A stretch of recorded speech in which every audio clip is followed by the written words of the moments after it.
It was supposed to be a simple flight.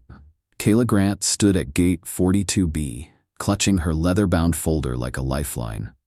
The 14-year-old straightened the collar of her school blazer, trying to steady her nerves. The folder contained everything: her school ID, a handwritten note from her principal, and the $5,000 scholarship check she had earned through months of relentless study, competitions, and late-night essays. It was her first flight alone. Her mother had insisted she was ready. Kayla had smiled back, said all the right things. But now, as the gate agent waved her through, her heart was thudding in her chest. She didn't notice the eyes watching her. Not yet. "You can sit in 2A, sweetheart," the agent said with a polite smile. "Welcome aboard." First class. It wasn't luxury she was after, it was efficiency. Her mother, Dr. Naomi Grant, had booked the ticket so Kayla could get home quickly after a regional academic summit. Naomi had business meetings waiting, and Kayla had school in the morning. Kayla walked down the jet bridge and stepped onto the plane, the cool cabin air a contrast to the spring heat outside. The flight attendants stood at attention, smiling professionally, until one of them caught sight of her. Lauren Briggs, polished, poised, razor sharp. Lauren was the kind of woman who made sure you felt her authority. She had once served as the HOA president in Oakview Heights, the affluent gated community where Kayla's family lived, and she had never liked the Grants. "Excuse me," Lauren said as Kayla approached her seat. "This is first class. Are you lost?" The words struck like ice. Kayla froze. She reached into her folder and carefully pulled out the boarding pass. "I'm not lost," she said, her voice quiet but firm. "I'm in 2A. Lauren's smile thinned. She snatched the boarding pass from Kayla's hand, examined it for a beat too long, and then gave a condescending nod. "Fine, but keep that folder tucked away, dear. Don't want any confusion." Kayla blinked. What confusion? She sat, tucking the folder under her seat. Passengers boarded behind her, unaware, or perhaps pretending not to see, the exchange. Kayla had learned early that sometimes the worst insults were wrapped in politeness. She looked out the window, but her hands wouldn't stop shaking. 20 minutes into the flight, the tension returned. Lauren walked past her seat, then stopped abruptly. "May I see that check again?" Kayla hesitated. "Why?" Lauren didn't answer. She just held out her hand. Feeling trapped, Kayla reached into the folder and handed over the neatly clipped documents. Her scholarship letter, her ID, the check. Lauren skimmed them, lips pursed like she smelled something off. "This check looks suspicious. For someone your age. Where exactly did this come from?" The words were too loud, loud enough for the man in 2B to raise an eyebrow. Kayla's voice cracked. "It's a scholarship. For academic achievement. I earned it." Lauren didn't hand the documents back. Instead, she walked off with them. What followed was silence. 20 minutes passed, then 40.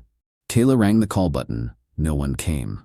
Finally, a younger flight attendant, Melody, leaned over. "Are you okay?" Kayla nodded. "They still have my check." Melody gave her a look of concern, but said nothing more. The silence was louder than words. From the front galley, Kayla could hear whispers. Lauren's voice, sharp, hushed. "She's Naomi Grant's daughter, the one who challenged the HOA board last year. Yes, that Naomi. And she's got a check she says is from Westridge Academy. I say we verify." Then, "She doesn't look like a Grant. Not with those braids." Kayla's stomach sank. She wasn't being questioned because of a financial concern. She was being punished. The cabin lights dimmed for takeoff. Kayla stared straight ahead, her breath shallow. The last time Lauren Briggs had looked at her like that, it was during a town hall meeting, when Dr. Naomi Grant had stood up, surrounded by HOA board members, and asked, "Why does the HOA enforce rules more strictly in the east section of Oakview, the only area with black families?" Lauren had smiled, icy as ever, and replied, "We're just maintaining standards." Back in 2A, Kayla realized this wasn't just about her check. This was about everything Lauren Briggs thought people like Kayla didn't deserve. A voice crackled over the intercom. "Ladies and gentlemen, we'll begin beverage service shortly." But in Kayla's world, the turbulence had already begun. The plane leveled out at cruising altitude. The city lights below faded into a velvet darkness, broken only by the soft hum of the engines and the occasional chime of the seatbelt sign. Kayla sat still, spine straight, hands clasped in her lap like she was in a courtroom, not a cabin. Her folder was gone. Her documents vanished. and the woman who had taken them was walking the aisle like nothing had happened. Lauren Briggs glided past row 2, offering napkins to a white couple in 3A and 3B, laughing at a joke Kayla didn't hear. Her whole body language shifted, warmer, softer, but when she caught Kayla's eye, her posture snapped back to cold efficiency. Dismissive, Kayla clenched her jaw. She wasn't stupid. She was 14, yes, but she had watched her mother build empires by paying attention to the things people weren't saying. And right now, every silence was screaming. In row 1D, a man sat in a sharp navy suit, sipping tonic water with a twist of lime. Kayla had noticed him before. Clean cut, expensive watch, and the kind of presence that didn't come from talking loud, but from knowing people would listen when he did.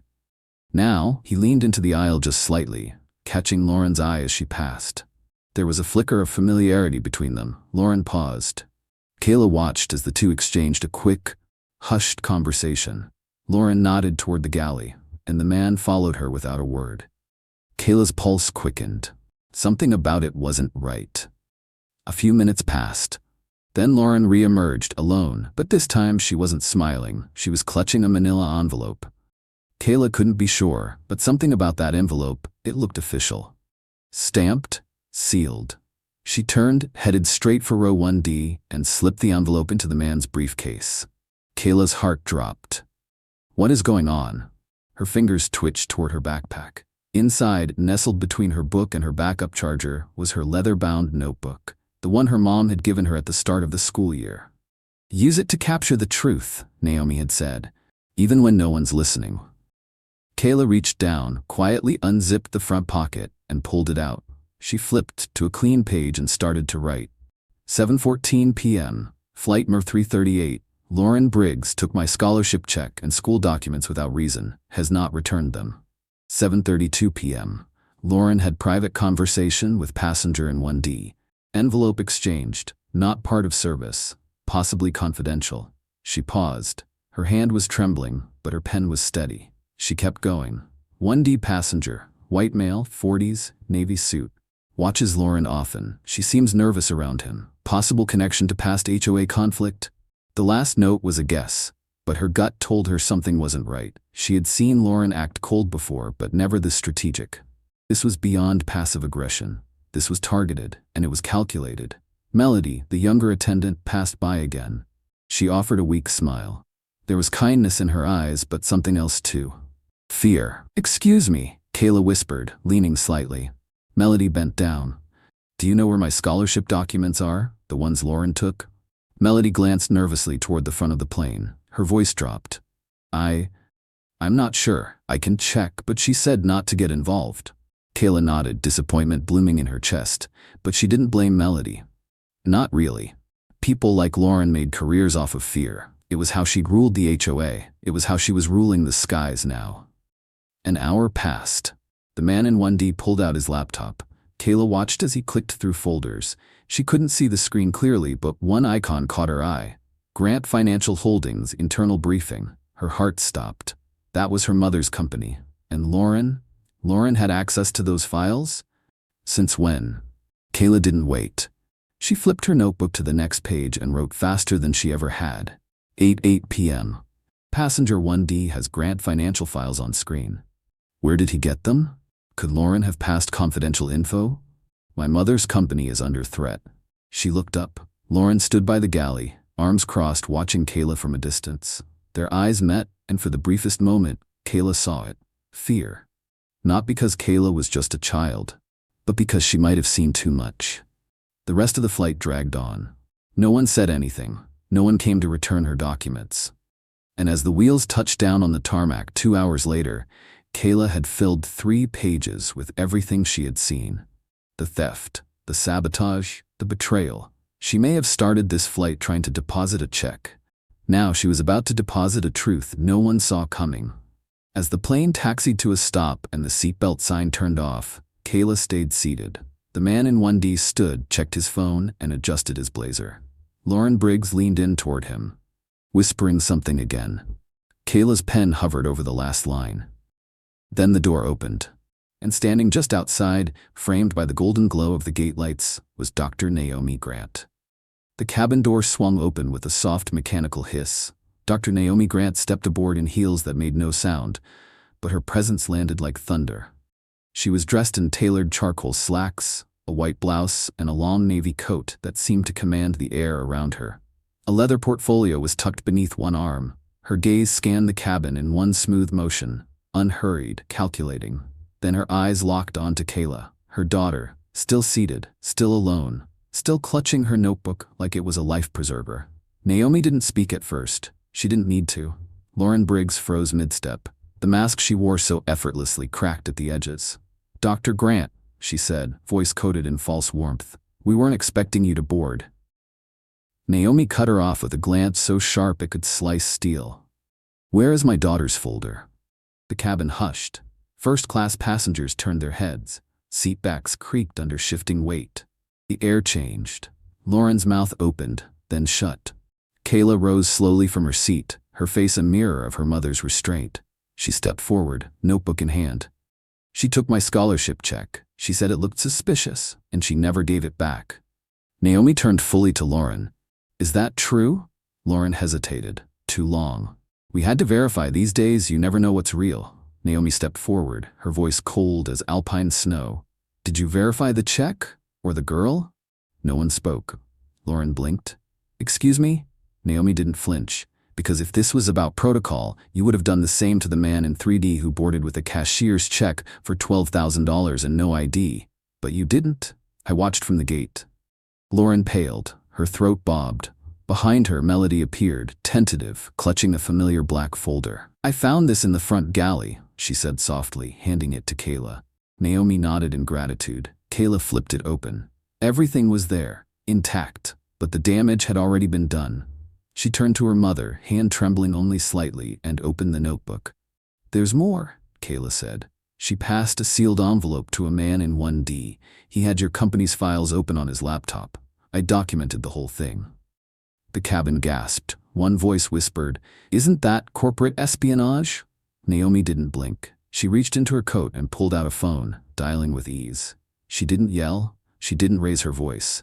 She simply said, "Yes, this is Dr. Naomi Grant, Flight 338. I need our legal and cyber response teams on standby. We may have just confirmed the leak." Harrison Wells, now fully visible in 1D, stood up abruptly. His face twitched as he tried to hold composure, but the room had already turned. Passengers watched him, silent, disapproving. Naomi tucked her phone away. "Mr. Wells," she said smoothly, "I'd advise you to stay seated. Any attempt to leave this aircraft will be treated as obstruction." He opened his mouth, then closed it. Lauren looked like the floor had vanished beneath her feet. "You can't prove this is absurd. She's a child." Naomi's voice now steel. "She's a witness. She's my daughter, and she just exposed a criminal conspiracy with nothing but a pen and her eyes." She turned to Melody. "How long have you known?" Melody swallowed hard. "She told me not to ask questions. I didn't know what to do." Naomi's gaze softened just slightly. "Thank you for speaking up." The captain emerged from the cockpit, drawn by the tension. Naomi addressed him directly. "Captain, I'm invoking security protocol under FAA whistleblower protection. I am CEO of Grant Financial Holdings. There's reason to believe confidential data has been transferred mid-flight. I recommend grounding this aircraft at the gate until federal authorities can investigate." The captain nodded without hesitation. "Understood." Kayla stood beside her mother now, taller somehow than when she boarded. "I didn't mean to get involved," she whispered. "I just wanted to do the right thing." Naomi looked at her, proud and unwavering. "You didn't just do the right thing, Kayla. You exposed the truth when no one else would. You stood in the storm and didn't flinch." Tears pricked at Kayla's eyes, but she blinked them back, because she wasn't afraid anymore. She was ready. Lauren Briggs was escorted off the plane under silent, stunned gazes. Harrison Wells followed minutes later, his briefcase held tightly like it could protect him from what was coming. Kayla and Naomi remained standing as the sun dipped below the horizon outside the cabin windows. And for the first time in hours, Kayla exhaled. She wasn't just a passenger anymore. She was a catalyst. By the time the plane doors finally opened and passengers began to disembark, the tarmac had changed. It was no longer just a landing zone. It was the first step into a spotlight Kayla Grant never asked for, but was now ready to stand in. News had traveled fast. Even before Kayla and Naomi stepped off the plane, whispers of what had unfolded on board Flight 338 had already hit internal chat threads, airline management lines.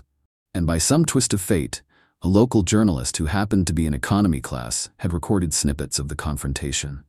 Her post was up before Kayla even reached the gate.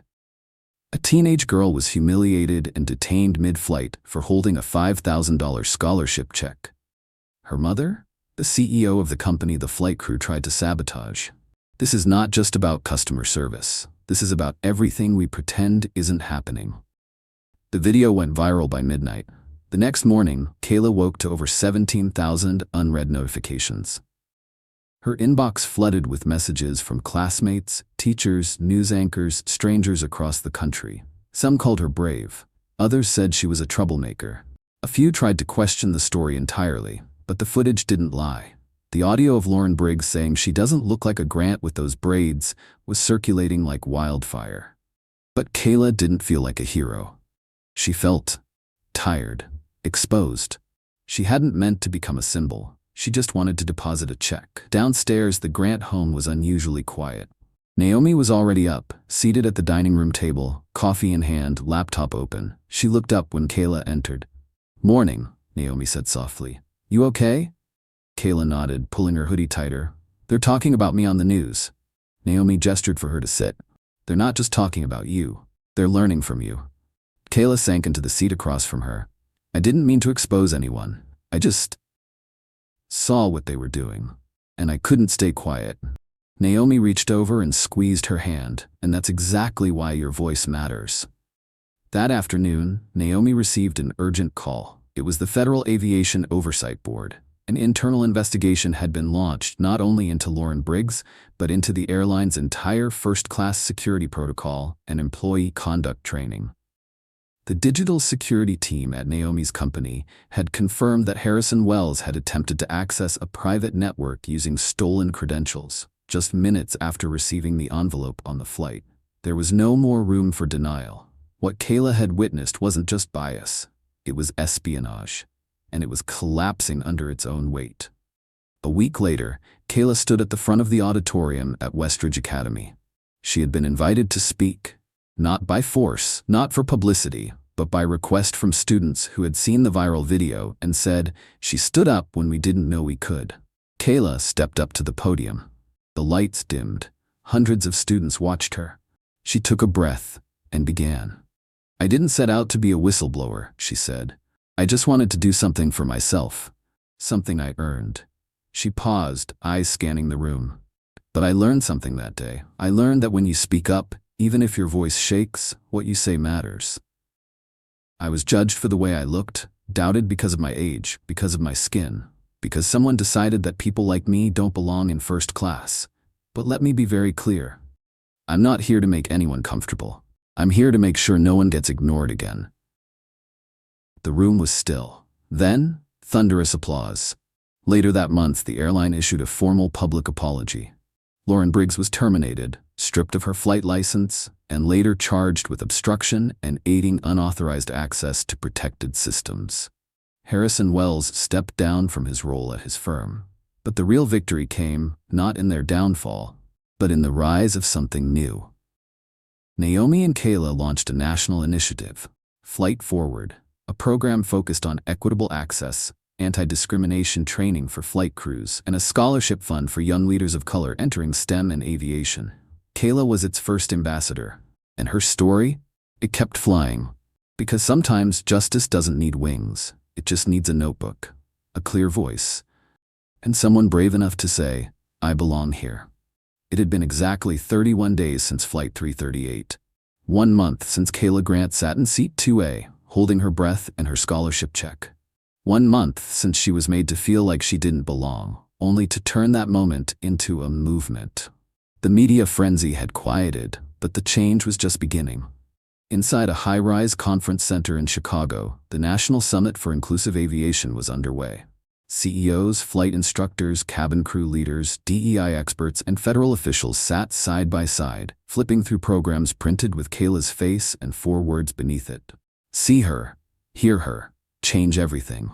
The keynote speaker was running late. Naomi Grant had just wrapped a panel about cybersecurity in aviation, flanked by former regulators and 2 former whistleblowers. But all anyone could talk about was her daughter. Kayla had refused every press interview, but today she had agreed to speak, not as a victim, but as a witness, as someone who had seen a broken system from the inside and dared to write it down. In the green room, Kayla stood quietly in front of a mirror. She wore a navy blazer, no longer a school uniform, but her own choice. Her braids were freshly done. Around her neck, a small pendant her grandmother had worn during the civil rights marches of the 60s. Her hand brushed over the leather-bound notebook in her bag. Still with her. Always. Naomi entered softly. "Ready?" Kayla turned. "I think so." "Just speak your truth." Naomi smiled. "You already rewrote the rules." The lights dimmed in the auditorium. Kayla stepped out to a standing ovation. No introduction needed. She walked to the podium, looked over a crowd of airline executives, policymakers, and frontline workers, and took a slow breath. "1 month ago, I boarded a plane hoping to prove I could handle something on my own. Instead, I learned that even when you follow all the rules, you can still be treated like a threat if you don't look like you belong." Murmurs of acknowledgement moved through the crowd. "But I also learned something else. That power doesn't always wear a uniform or sit in a boardroom. Sometimes it sits in 2A with a notebook and a pencil." Applause erupted, but Kayla wasn't finished. "I'm not here to make people feel guilty.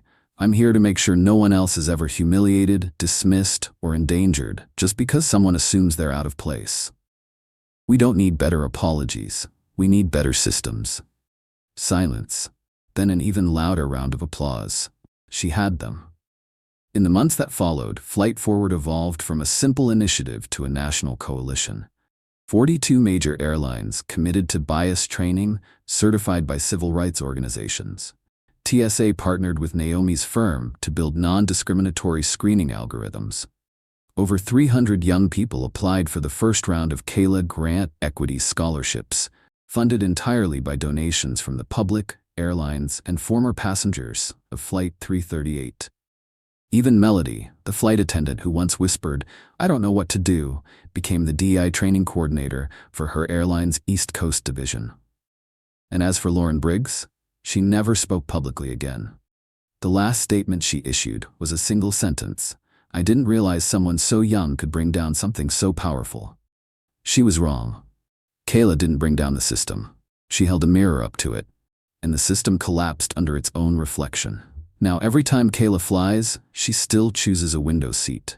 Not because it's safer, not because it's quieter, but because she likes to see how far she's come.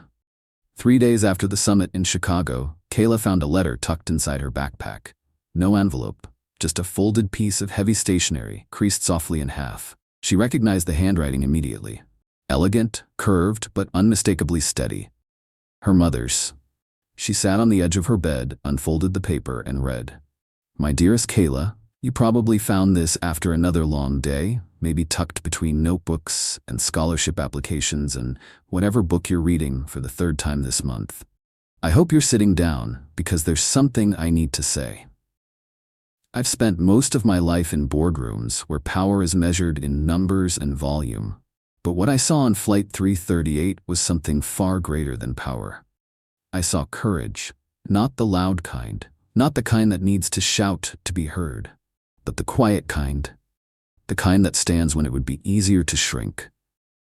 The kind that picks up a pen and writes the truth down when no one else is watching." Kayla blinked, her eyes beginning to sting. She kept reading.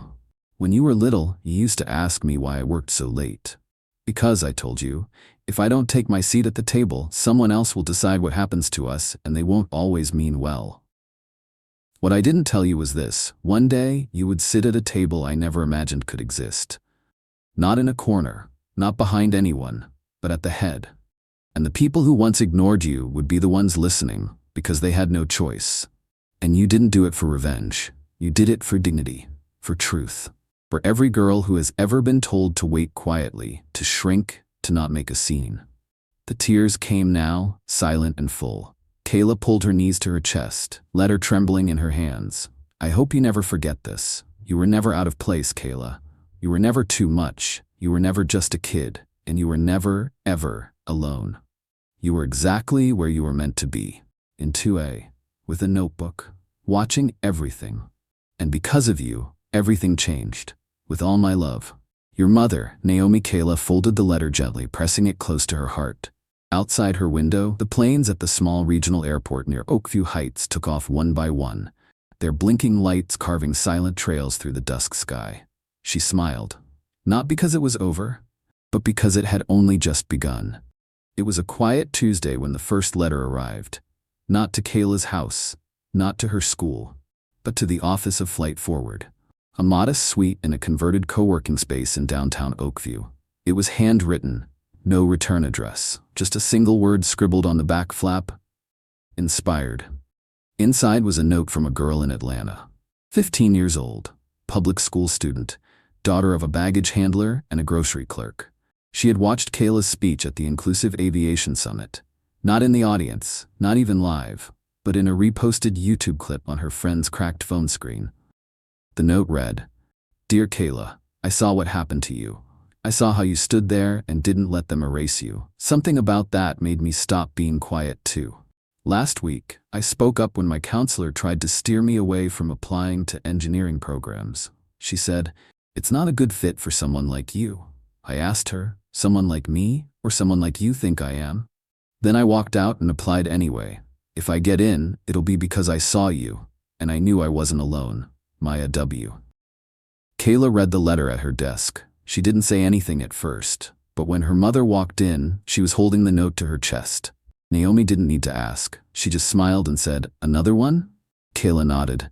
By the end of the year, there were hundreds. Letters, emails, voicemails, from students, from young flight attendants, from single dads raising daughters, from airline CEOs who had restructured their HR departments, every one of them different. But they all carried the same truth. I saw you, I believed you, and because of you, I found my voice. One day, a retired pilot stopped by the Flight Forward office in person. White, 73, former Air Force, former skeptic. He stood at the door awkwardly, hat in hand, and said, "I used to say kids had no place in politics, that you should wait your turn." He chuckled quietly. "Then I saw how you made them listen without yelling. Just with a pen, I was wrong, and I wanted to say thank you, in person." The walls of the office began to fill with letters. Photos. Quotes in gold paint. A mural of Kayla in seat 2A, pen in hand, eyes steady. Above her in clean block text, "Truth flies farther than silence." On the anniversary of Flight 338, Kayla boarded a new plane. This time not alone. This time not afraid. She took her seat, looked out the window, and for the first time in a long time, she didn't wonder if she belonged. She knew. Because the next Kayla, she's watching, and she's not waiting for permission. If this story moved you, if it made you think, made you feel, or reminded you of your own silence or strength, don't just scroll past. Subscribe to Aiva Stories, where we bring you real voices, untold truths, and the moments that change everything. Drop a comment. Share with someone who needs to hear this, because every time you subscribe, you're not just following a channel, you're joining a movement. New stories every week. All truth, all heart, all of us.